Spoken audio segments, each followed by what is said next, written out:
What if one battle could decide the fate of an entire kingdom? In 1187, the Battle of Hattin became a pivotal moment in medieval history. It marked the peak of Saladin's military and strategic brilliance, delivering a crushing blow to the Crusader states and paving the way for the Muslim reconquest of Jerusalem. This wasn't just a battle. It was a carefully orchestrated campaign that displayed Saladin's mastery of warfare and his deep understanding of both his enemies and the land.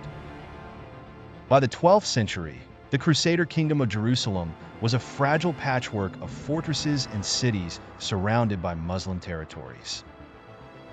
Though the Crusaders had held Jerusalem since the First Crusade in 1099, they faced increasing challenges from a united Muslim front under Saladin.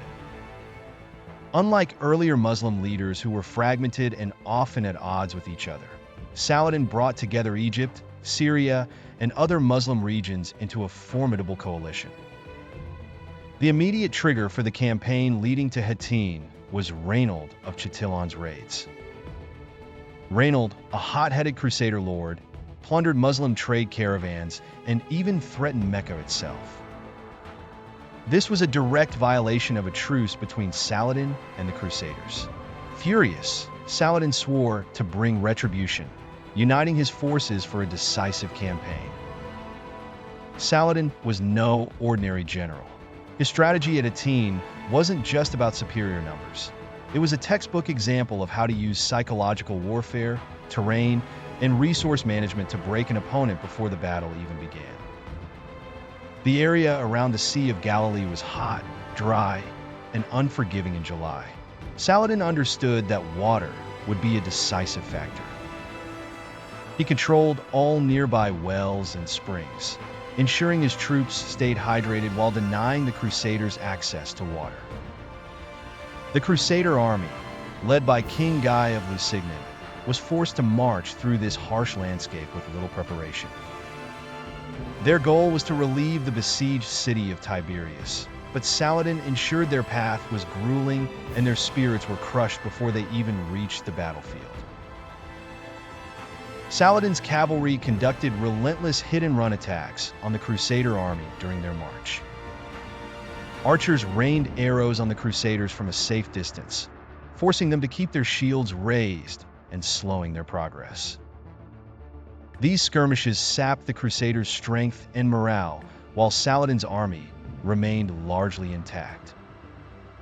Saladin maneuvered the Crusaders into a position near the Horns of Hattin, two rocky outcrops surrounded by barren land. It was a perfect trap.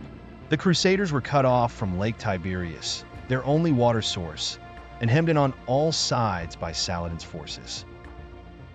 Exhausted, dehydrated, and demoralized, the Crusaders were left with no room to maneuver or retreat. While Saladin's strategy was brilliant, the Crusaders contributed to their own downfall through a series of critical mistakes. King Guy of Lusignan lacked the decisiveness and tactical skill to lead such a campaign.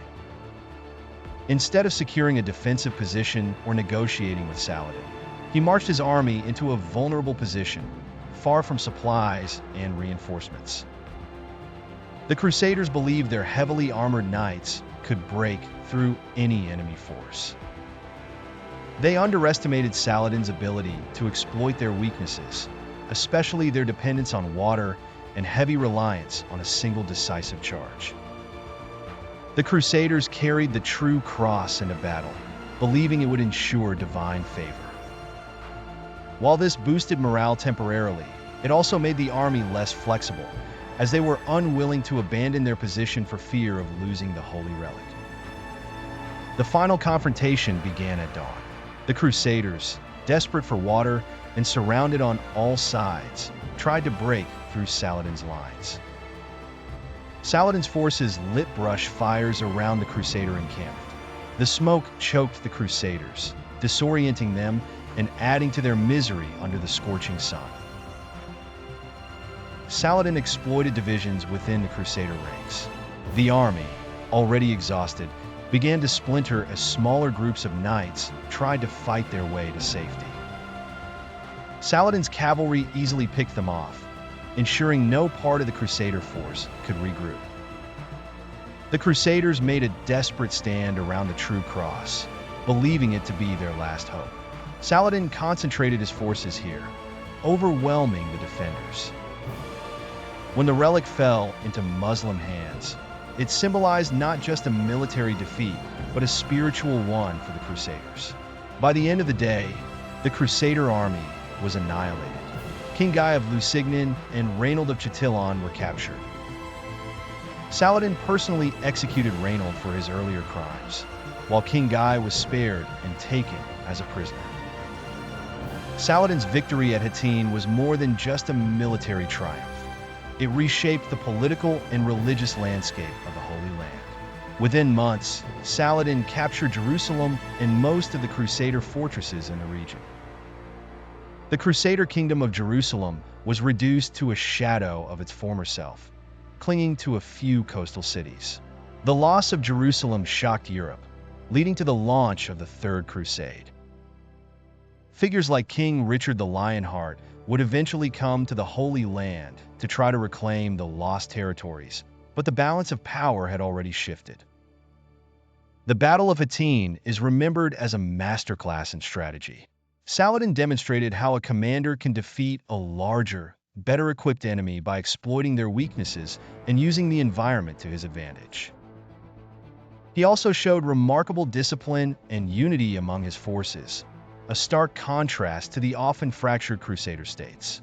Saladin's triumph reminds us of the power of careful planning and the importance of knowing both your enemy and yourself.